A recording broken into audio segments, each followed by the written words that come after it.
The crystal wine glass trembled in my hand as I watched my husband of 12 years lean back in his chair, that familiar smirk playing across his lips.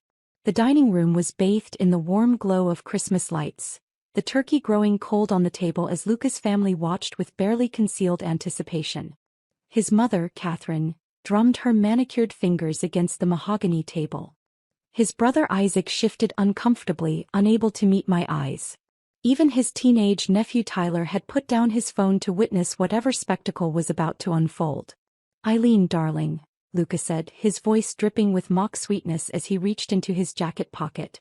"I have a special Christmas gift for you this year." The manila envelope he placed before me looked innocuous enough, but the satisfied gleam in his eyes told a different story. Across the table, his best friend Maverick, who'd been invited to join our family dinner, leaned forward with poorly disguised excitement. "Go ahead, sweetheart," Luca urged, that cruel smile widening. "Open it." My fingers moved mechanically, breaking the seal, pulling out the crisp legal documents that would shatter most women's worlds. Divorce papers. On Christmas Day. In front of his entire family. I could hear Maverick whisper to Isaac, "She'll fall apart," then beg him to stay. "She won't be able to live without him. Women are so unpredictable." Luca chuckled, clearly enjoying every second of my supposed humiliation.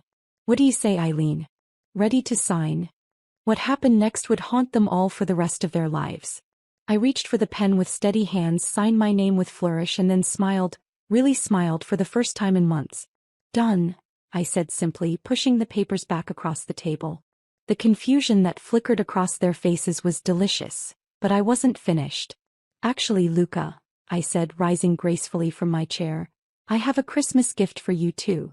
The beautifully wrapped box I retrieved from under the tree was heavy in my hands, tied with a perfect red velvet bow. I placed it gently before him, my heart hammering with anticipation. "Open it," I whispered. When he lifted the lid and saw what was inside, the color drained from his face. Catherine gasped, her hand flying to her throat. Maverick stumbled backward, knocking over his chair. Even cocky teenager Tyler went pale. But that was just the beginning of the nightmare I was about to unleash upon them all. Before we continue, please write in the comment which country you are watching this video. We love knowing where our global family is tuning in from. And if this is your first time on this channel, please subscribe. Your support helps us bring even more epic revenge tales of life. Enjoy listening. 6 months earlier, I was still living the lie. My name is Eileen Montgomery, and for 12 years, I had been the epitome of the perfect corporate wife. At 34, I maintained my figure with religious dedication, my auburn hair was always perfectly styled, and my smile never wavered, not even when it felt like my face might crack from the effort. I lived in our pristine suburban mansion with its manicured lawns and imported marble countertops, hosting dinner parties for Luca's business associates, organizing charity galas, and ensuring that our home was a showcase worthy of his position as senior partner at Blackwood and Associates, one of the city's most prestigious law firms. Every morning I woke at 5:30 to prepare Luca's breakfast exactly as he liked it. 2 eggs over easy, wheat toast with a thin layer of orange marmalade, fresh squeezed orange juice, and coffee so black it could strip paint. I laid out his suits, ensured his shirts were pressed to perfection, and sent him off to work with a kiss on the cheek and words of encouragement. My days were filled with yoga classes, volunteer work at the children's hospital, and maintaining the social connections that were so crucial to Luca's career advancement. I was the wife who remembered every important client's birthday, who could discuss wine pairings and stock portfolios with equal ease, who photographed beautifully at company events. From the outside we were golden. Luca, with his sharp jawline and piercing blue eyes, commanding respect in every boardroom he entered. Me, the supportive spouse who made it all look effortless. We were featured in the society pages, invited to exclusive events, whispered about with envy at country club gatherings. But perfection, I learned, is just another word for prison. The cracks had started showing about 2 years ago, though I'd been expertly trained to ignore them. Luca began working later, taking more business trips, showing less interest in the intimate moments we once shared. When I'd try to discuss it, he'd dismiss my concerns with practiced ease. "You're being paranoid, Eileen," he'd say, not even looking up from his phone. "I'm building our future. Everything I do is for us." I wanted to believe him. God, how desperately I wanted to believe him. The night that changed everything happened on a rainy Thursday in September. I'd been battling a migraine all day and decided to surprise Luca by picking him up from the office instead of having him take an Uber home. The security guard at Blackwood and Associates knew me well enough to wave me through to the elevator. The 32nd floor was dimly lit, most of the offices empty. But Luca's corner office glowed with warm light, and through the glass walls I could see him. He wasn't alone. She was bent over his desk, not over paperwork but over him.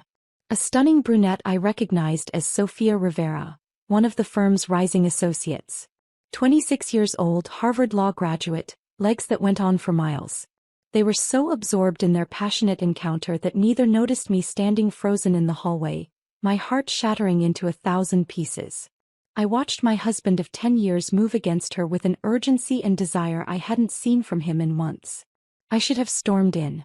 I should have screamed, thrown things, demanded explanations. Instead, I stood there in complete silence, something cold and calculating settling into my chest where my heart used to be. I backed away slowly, took the elevator down and drove home in a daze. That night when Luca came home smelling like her perfume, I said nothing. When he kissed my forehead and apologized for working so late, I smiled and asked if he was hungry. "You're an angel, Eileen," he said, loosening his tie. "I don't know what I'd do without you." Neither did I. But I was about to find out. Over the next few weeks I became someone I didn't recognize. Gone was the trusting, naive woman who believed her husband's every word. In her place emerged a calculating strategist who would have impressed Machiavelli himself. I started small.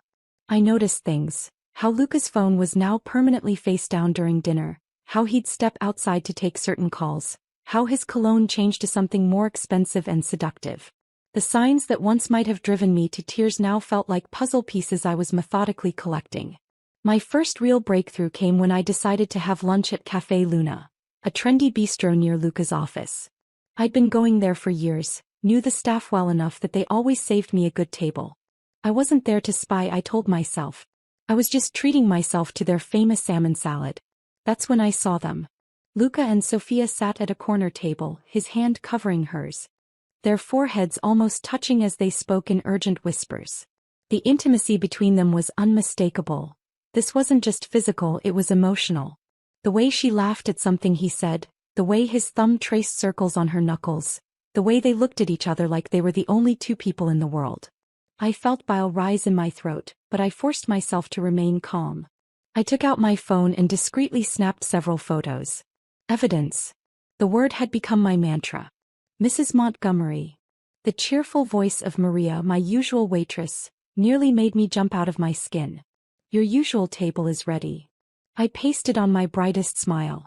"Actually, Maria, I think I'll take that small table by the window instead.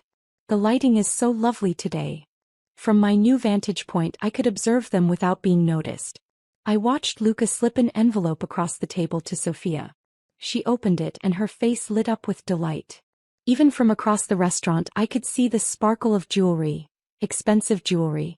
My jewelry allowance, I realized with cold fury, was being spent on his mistress. They left separately, Sofia first, then Luca 10 minutes later. But not before he'd left cash on the table. More than enough to cover their meal and a generous tip. Always the gentleman, my husband. At least when it came to impressing other women. That afternoon I made my first call to a private investigator. Vincent Kane had the weathered face of a man who'd seen too much of humanity's darker side. But his references were impeccable and his discretion absolute. We met at a small coffee shop downtown, far from anywhere I might be recognized. "I need to know everything," I told him, sliding a photo of Luca across the small table. "Where he goes, who he sees, how long this has been going on, and most importantly, what kind of evidence we can gather."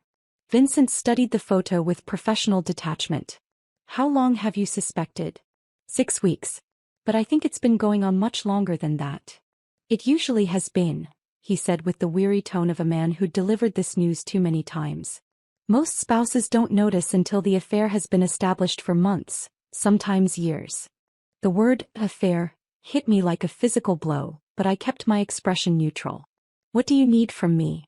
"Access to financial records, his schedule when possible, any changes in routine you've noticed." "And Mrs. Montgomery?" Vincent leaned forward, his voice gentle but firm. "You need to decide what outcome you want. Evidence for a divorce settlement is one thing. Evidence for complete destruction is another. At that moment I thought I wanted the former. I was wrong. Vincent worked fast. Within 2 weeks he'd compiled a dossier that painted a picture of betrayal more extensive than I'd imagined. Luca and Sofia had been conducting their affair for 8 months. They had regular rendezvous at the Grandview Hotel every Tuesday and Thursday afternoon. He'd purchased her expensive jewelry, paid for a weekend getaway to Napa Valley, and even helped her secure a promotion at the firm. But the most devastating revelation came on page 12 of Vincent's report. Luca had been embezzling from the firm's client trust accounts to fund his affair. Small amounts at first, carefully hidden through complex financial maneuvers that showcased his legal expertise. But as his relationship with Sofia intensified, so did his thefts.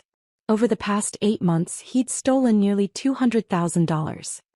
He's good, Vincent admitted when he delivered the report. If he'd stopped at 50,000 he might never have been caught. But love makes people sloppy. Love. The word tasted bitter in my mouth. What happens if this comes to light? I asked. Disbarment certainly. Criminal charges probably. Prison time definitely. Vincent paused, studying my reaction. This isn't just adultery anymore, Mrs. Montgomery. This is felony embezzlement. Your husband's entire life is built on stolen money. As I sat in my car outside Vincent's office, staring at the damning evidence in my hands, something fundamental shifted inside me. The hurt and betrayal were still there, but they were overshadowed by something darker, more powerful. Rage. Not the hot, explosive kind that leads to screaming matches and thrown dishes. This was cold, calculated fury that settled into my bones like ice.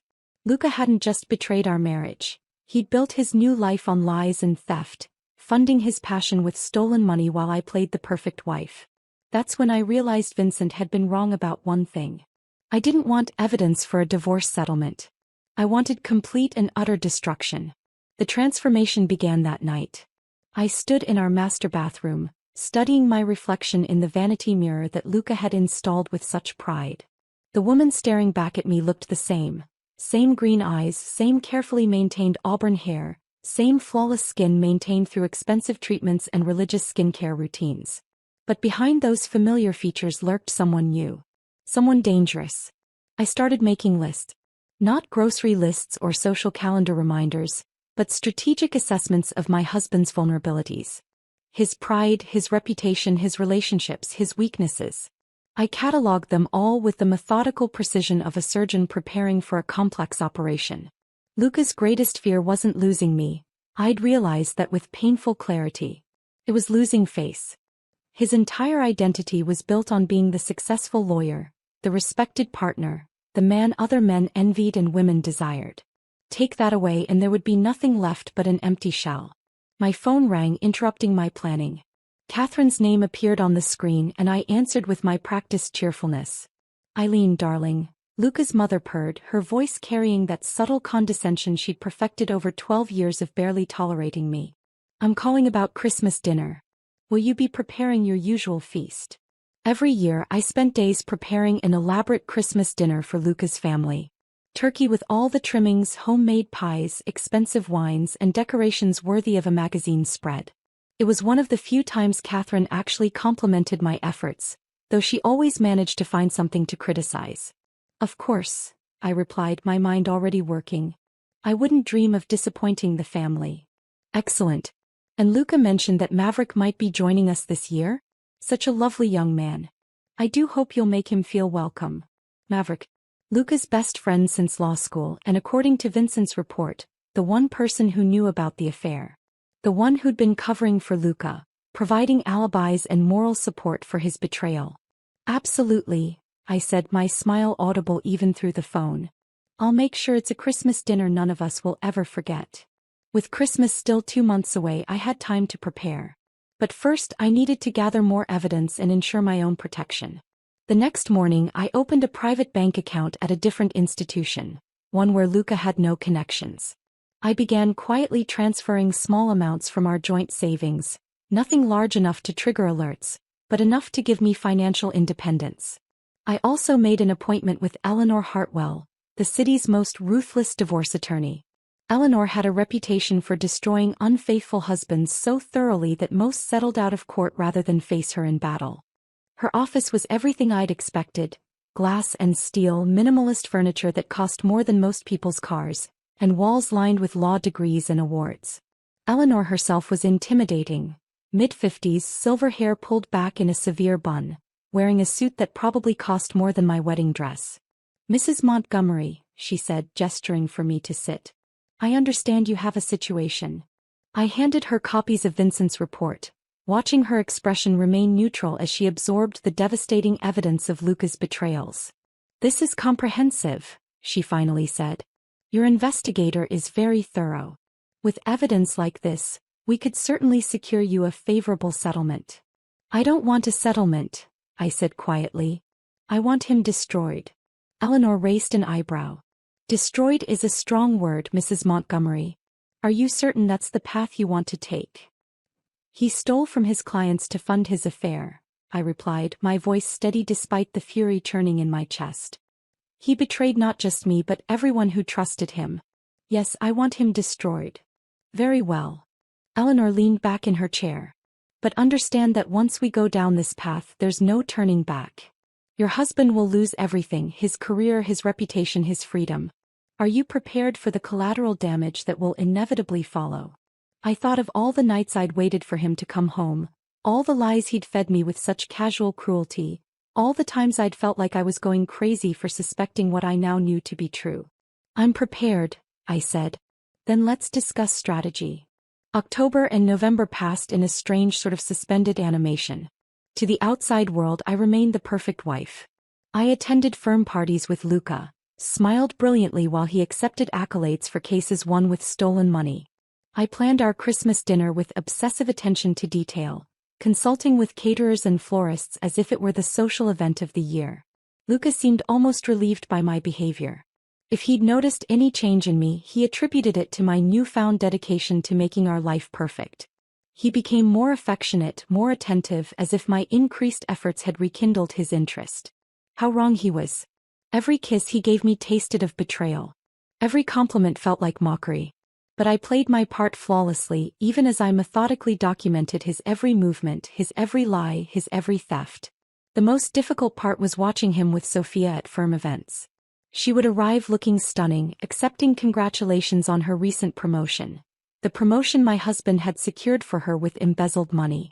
They would maintain careful distance in public, but I could read the subtle signals between them. A brush of fingers when passing documents. Meaningful glances across crowded rooms. The way her face lit up when he entered a conversation. It was at the firm's annual Thanksgiving mixer that I overheard the conversation that sealed their fate. I'd stepped away from a tedious discussion about charity fundraising to refresh my wine when I heard familiar voices from the adjacent alcove. Luca and Maverick, hidden from view by an elaborate flower arrangement. "She suspects nothing?" Maverick asked, his voice low. "Nothing," Luca replied confidently. "Eileen's been the perfect wife lately. Almost like the old days. I think she's finally accepting that this is just who I am, focused on my career, working long hours." She stopped asking questions. "And Sophia?" "Getting impatient. She wants me to file for divorce, but I'm not ready yet. Eileen's too useful. Her connections, her social skills, the way she manages my life. I'll end it eventually, but on my timeline." I gripped my wine glass so tightly I was surprised it didn't shatter. "What about Christmas?" Maverick asked. "Sophia's expecting you to spend it with her family." "I'll figure something out," Luca said dismissively. "Maybe it's time to start preparing Eileen for the inevitable. Christmas dinner might be the perfect opportunity to serve her with papers. Public humiliation might actually work in my favor. She'll be too shocked to fight back effectively." Maverick laughed, a sound like breaking glass. "Brutal but effective. She'll fall apart, then beg you to stay. She won't be able to live without you. Women are so unpredictable when their perfect little worlds collapse." "Exactly.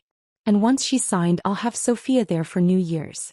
A fresh start with a woman who actually understands my ambitions." I slipped away before they noticed me, my heart pounding not with hurt, but with savage satisfaction. They just handed me the final piece of my puzzle. Christmas dinner was going to be perfect indeed. December flew by in a blur of careful orchestration. I threw myself into Christmas preparations with an enthusiasm that delighted Luca and his family. The house was transformed into a winter wonderland. Garlands on every banister, a 12-foot Christmas tree in the living room, and enough lights to be seen from space. I ordered the finest turkey from the city's most exclusive butcher, imported wine from Luca's favorite vineyard, and commissioned custom place cards from a high-end stationer. Every detail was perfect, every element designed to create the ideal stage for the performance of my life. Meanwhile, Eleanor had been busy. The paperwork was filed and ready, investigators were standing by, and key players had been discreetly contacted. The State Bar Association had been alerted to potential misconduct requiring investigation. The FBI's white-collar crime division had received an anonymous tip about possible embezzlement at a prestigious law firm. All the dominoes were lined up, waiting for Christmas Day to set them tumbling. But my masterpiece, my Christmas gift to Luca, required special preparation. I spent hours at Kinko's printing and binding documents. Bank statements showing the embezzled funds. Photos of Luca and Sofia in compromising positions. Hotel receipts and jewelry purchase confirmations. Phone records showing hundreds of calls and texts between them. Every piece of evidence Vincent had gathered, organized chronologically to tell the complete story of my husband's betrayal. But the cover page was my personal touch. A photo I'd taken of Luca and Sofia at the Thanksgiving mixer, gazing at each other with such obvious desire that anyone could see they were lovers. Across the bottom I'd printed a simple message: "Merry Christmas, darling. I hope you enjoy your gift as much as I've enjoyed preparing it." I had the entire package professionally bound in elegant black leather with gold embossing, like a commemorative book. It looked expensive, important, the kind of gift that suggested careful thought and deep meaning. Which it was just not in the way they'd expect.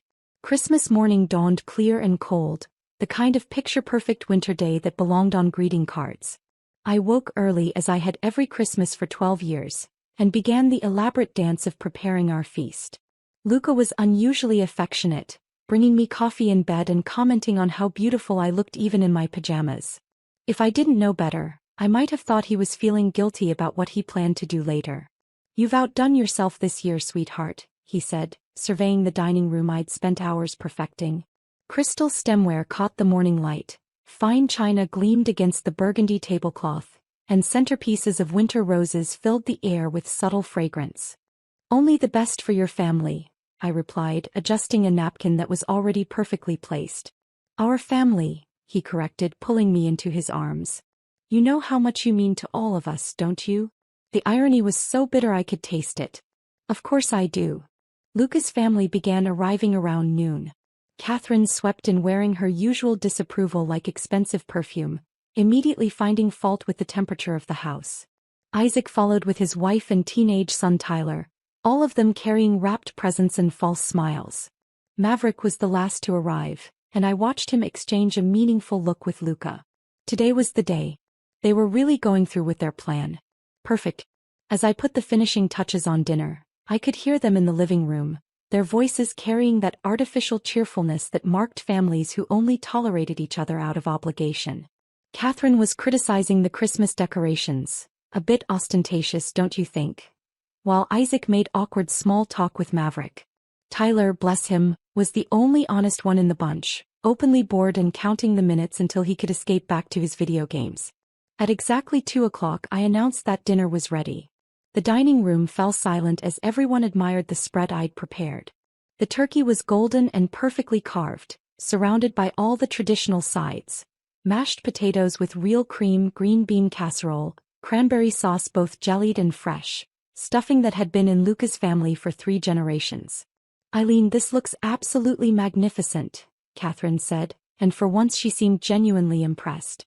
"You've truly outdone yourself." "Thank you," I replied, taking my seat at the foot of the table while Luca presided from the head. "I wanted this Christmas to be extra special." As we filled our plates and began eating, the conversation flowed with surprising ease. Maybe it was the wine, or maybe everyone sensed this would be our last Christmas together, but the usual family tensions seemed muted. Isaac actually complimented my cooking. Tyler put down his phone without being asked. Even Catherine seemed almost pleasant. I played the perfect hostess, keeping wine glasses filled and conversation flowing, all while watching Luca grow increasingly nervous. His hand kept drifting to his jacket pocket where I knew the divorce papers waited. Maverick kept shooting him encouraging looks as if urging him to get on with it. Halfway through the main course, I excused myself to check on dessert. In the kitchen, I took deep, steadying breaths and touched the elegant black box I'd hidden behind the mixing bowls. Very soon now. When I returned to the dining room, the atmosphere had shifted. Luca was sitting straighter, his jaw set with determination. Maverick was leaning forward slightly like a spectator at a gladiator match. Catherine was watching with sharp eyes, clearly sensing that something was about to happen. "Eileen," Luca said, his voice carrying that lawyer's cadence he used in court. "Before we have dessert, I have something for you." "How thoughtful," I murmured, settling back into my chair. The manila envelope looked so ordinary against the elegant table setting, but I could feel the weight of everyone's attention as Luca slid it across the polished mahogany. "Go ahead," he urged, that familiar cruel smile beginning to play at the corners of his mouth. "Open it." I could hear my heartbeat in my ears as I broke the seal and withdrew the divorce papers. The room was dead silent except for the soft crackling of the fire and Tyler's shocked intake of breath when he realized what he was witnessing. I read through the first page slowly, methodically, as if I were reviewing a contract for a charity event. The silence stretched until it became almost unbearable. Finally, I looked up at my husband of 12 years. "You want me to sign these?" "It's for the best, Eileen," he said, his voice softer now, almost gentle. "We've grown apart. We want different things. This way we can both move on with dignity." Dignity. The word was so absurd I almost laughed. I reached for the pen he'd thoughtfully provided, and I could see Maverick practically vibrating with anticipation. This was the moment they'd planned so carefully. The moment I would fall apart, beg for another chance, make a scene that would justify everything Luca had done. Instead, I signed my name with a flourish across each page that required it, my handwriting bold and confident. "There," I said, sliding the papers back to him. "Done." The confusion that rippled around the table was almost comical. This wasn't how it was supposed to go. I was supposed to cry, to plead, to make their victory complete. "Well," I continued, rising from my chair with perfect composure, "since we're exchanging gifts, I have something for you too, darling." I retrieved the black leather box from the kitchen and placed it before Luca with ceremony. "Merry Christmas, sweetheart. I do hope you like it." His hands shook slightly as he untied the gold ribbon. The box was heavy, substantial, the kind of packaging reserved for truly meaningful gifts. When he lifted the lid and saw the bound collection of evidence documenting his crimes and betrayals, the color drained from his face so quickly I thought he might faint. Catherine leaned forward to look, then gasped and pressed her hand to her throat. Maverick scrambled to his feet so quickly his chair toppled backward. Even Tyler went pale, though he couldn't possibly understand what he was looking at. But Isaac began to laugh. A harsh, bitter sound that cut through the stunned silence like a blade. "Oh, this is rich," he said, looking at his brother with something between admiration and disgust. "This is absolutely perfect." "What is it?" Catherine demanded, reaching for the book with trembling fingers. I smiled serenely as she opened it and began reading. Her face went through a fascinating array of expressions: confusion, comprehension, horror, and finally, disgust. 8 months, I said conversationally as if discussing the weather. "That's how long your son has been conducting an affair with his colleague Sofia Rivera. 8 months of lies, deception, and stolen money to fund their relationship." "Stolen money?" Isaac echoed, still grinning with malicious delight. "Oh yes," I continued, my voice never losing its pleasant hostess tone. "Luca has been embezzling from his firm's client trust accounts. Nearly $200,000, all carefully documented with bank records, transaction histories, and accounting irregularities." Luca tried to speak, but only a strangled sound emerged. "The photos are particularly damning," I added helpfully. "Page 15 shows them at the Grandview Hotel. Page 23 captures a lovely moment at Café Luna where he's giving her jewelry purchased with stolen money. And page 31. Well, that's from the Thanksgiving mixer where they thought no one was watching." Catherine was flipping through the pages with growing horror, her carefully applied makeup beginning to smear as tears of rage and humiliation tracked down her cheeks. "You've destroyed him," she whispered. "No," I replied calmly. "He destroyed himself. I just documented it. Maverick finally found his voice. You can't prove any of this. It's all circumstantial. Actually, it's all admissible, I interrupted. I had excellent legal advice on that point. Bank records, hotel receipts, photographic evidence, phone records. Hotel receipts, photographic evidence, phone records, witness statements. Everything obtained legally and properly authenticated. The room erupted into chaos. Catherine was sobbing into her napkin. Maverick was backing toward the door like a cornered animal. Tyler was staring at his uncle with newfound understanding of what embezzlement meant. Isaac was laughing so hard he was crying. But Luca just sat there staring at the evidence of his downfall, his face a mask of shock and growing terror. Of course, I continued pleasantly, this is just your copy. The FBI received their set this morning. The State Bar Association got theirs yesterday. And Sophia, well, she'll be getting hers tomorrow morning along with her termination papers. The FBI? Luca's voice came out as a croak. White-collar crime division, I confirmed. They're very interested in your creative accounting methods. Apparently, embezzling client funds is a federal offense. Who you? The next few minutes were a masterclass in watching people's carefully constructed worlds collapse in real time. Catherine was alternating between rage and hysteria. How could you do this to our family? She shrieked at me. We trusted you. We welcomed you into our home. You tolerated me, I corrected. There's a difference.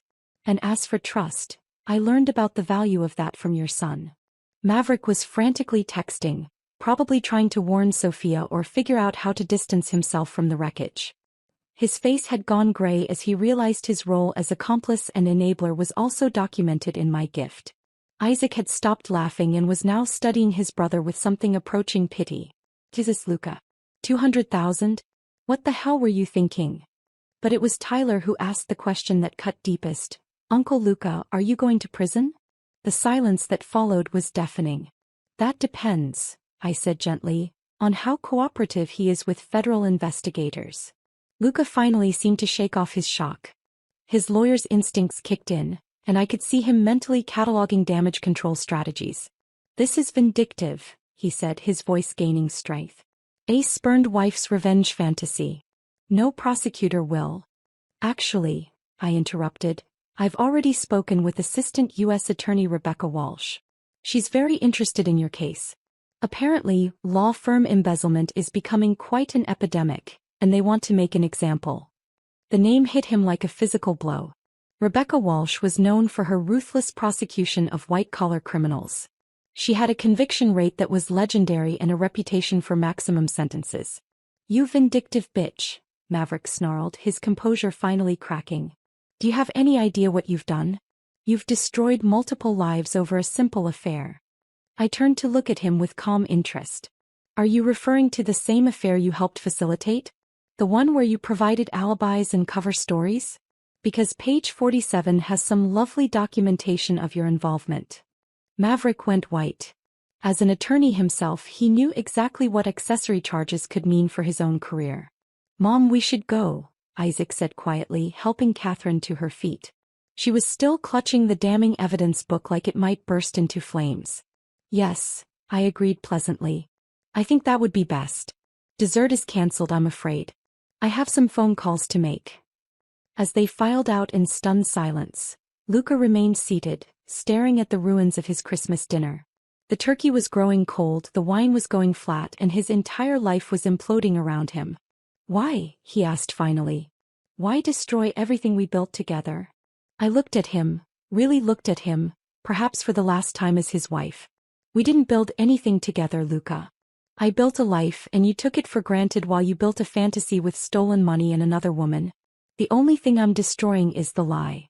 The week between Christmas and New Year's was a blur of legal proceedings, media attention, and the systematic dismantling of Luca's life. The FBI executed a search warrant on our home the day after Christmas. I watched from my lawyer's office as agents carried out boxes of documents, computer hard drives, and financial records. Our neighbors gathered on their perfectly manicured lawns to witness the spectacle, their whispered conversations and pointing fingers marking the end of any social standing I might have had in our exclusive community. I found I didn't care. The media picked up the story within 48 hours. "Prominent attorney charged with embezzlement," screamed the headlines. The local news ran footage of Luca being led away in handcuffs, his expensive suit wrinkled, his usually perfect hair disheveled. The image was everywhere: newspapers, websites, social media. Sofia Rivera was terminated from Blackwood and Associates and arrested the same day. The firm, desperate to distance itself from the scandal, issued a statement expressing their shock and cooperation with federal investigators. They froze all of Luca's accounts and began their own internal audit to determine the full extent of the damage. Maverick hired his own attorney and began negotiating a plea deal in exchange for his testimony against Luca. Their friendship, built over years of shared ambitions and moral compromises, disintegrated in a matter of days. I watched it all unfold from the safety of Eleanor's office, where we meticulously planned my divorce strategy. With Luca facing federal charges, our settlement negotiations took on an entirely different character. "He's desperate," Eleanor informed me during one of our strategy sessions. "His attorney is pushing for a quick settlement to minimize your potential testimony damage in the criminal case." "What are they offering?" "Everything," she said with satisfaction. "The house, the cars, the investment accounts that aren't frozen. He wants to give you everything in exchange for your silence." I considered this for a moment. "And if I refuse?" "Then you testify in his criminal trial about the lavish gifts he purchased for his mistress with stolen money, the trips they took, the lifestyle they maintained. Your testimony could add years to his sentence." The power was intoxicating. For 12 years, I had been the accommodating wife, bending my life around Luca's ambitions and desires. Now for the first time I held all the cards. "I want the house," I said finally. "And I want him to publicly admit to the affair in the divorce proceedings. Let the record show exactly why our marriage ended." Eleanor smiled. "Done." 3 months later, I sat in the federal courthouse watching my former husband face justice. The woman in the defendant's chair bore little resemblance to the confident attorney who had served me divorce papers on Christmas Day. Luca had lost weight, his suits hung loosely on his frame, and there was a haunted quality to his eyes that spoke of sleepless nights and shattered dreams. Sofia sat at the prosecutor's table, having accepted a plea deal in exchange for her testimony. She looked older, more fragile, the vibrant confidence that had once attracted my husband replaced by the hollow expression of someone whose future had been reduced to rubble. The evidence I had gathered formed the backbone of the prosecution's case. My photographs were projected on large screens for the jury to see. Hotel receipts were entered as exhibits. Bank records traced the flow of stolen money with mathematical precision.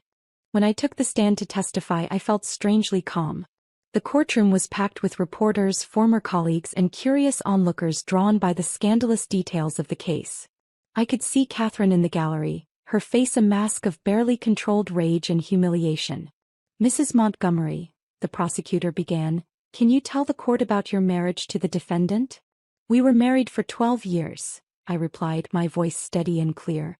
"I believed I was married to an honest, hard-working attorney. I discovered I was actually married to a thief and a liar.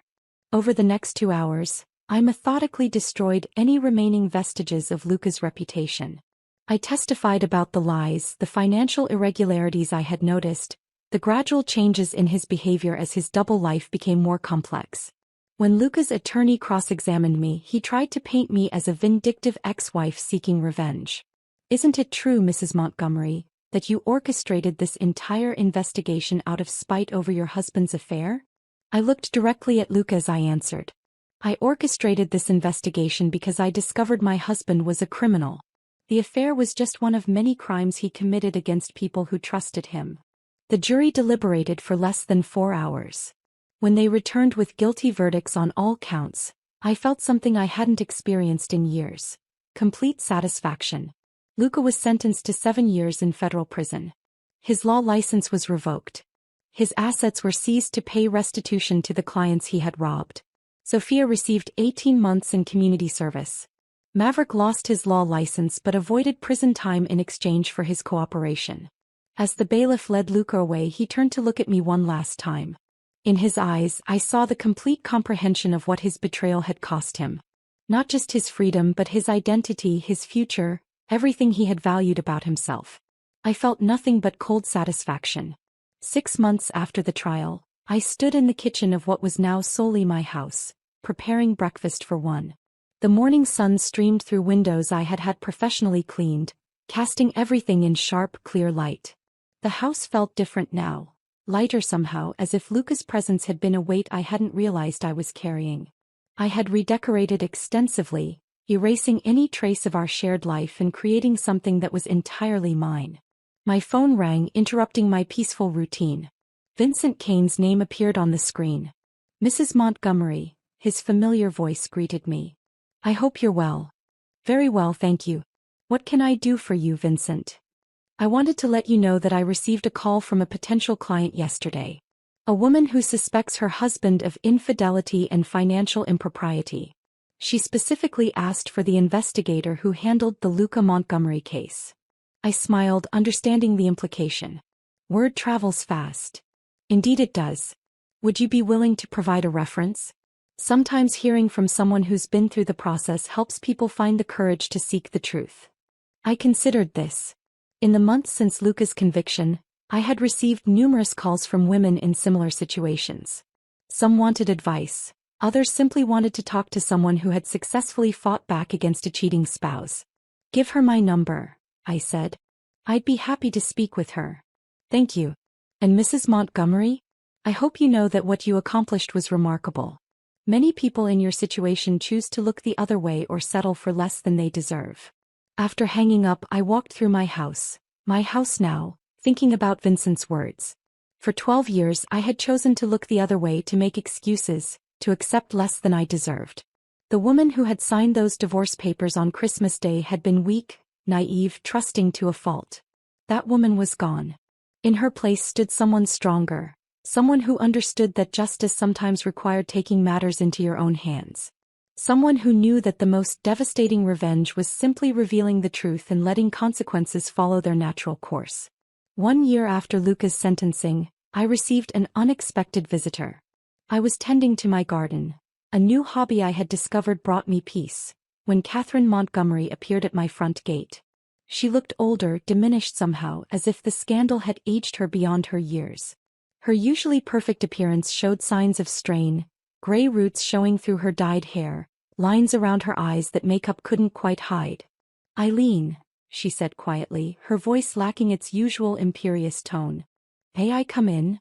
Curiosity more than kindness made me nod and lead her to the patio where I had been enjoying my morning coffee. "You look well," she observed, settling into one of the wrought iron chairs I had purchased to replace the furniture Luca had chosen. "I am well," I replied simply.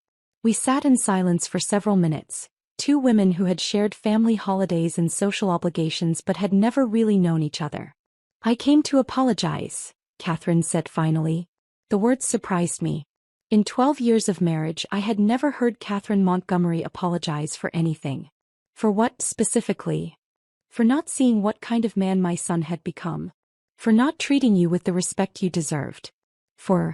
She paused, struggling with words that clearly didn't come easily. "For raising a man who could betray someone as thoroughly as he betrayed you." I studied her face, looking for signs of manipulation or hidden agenda.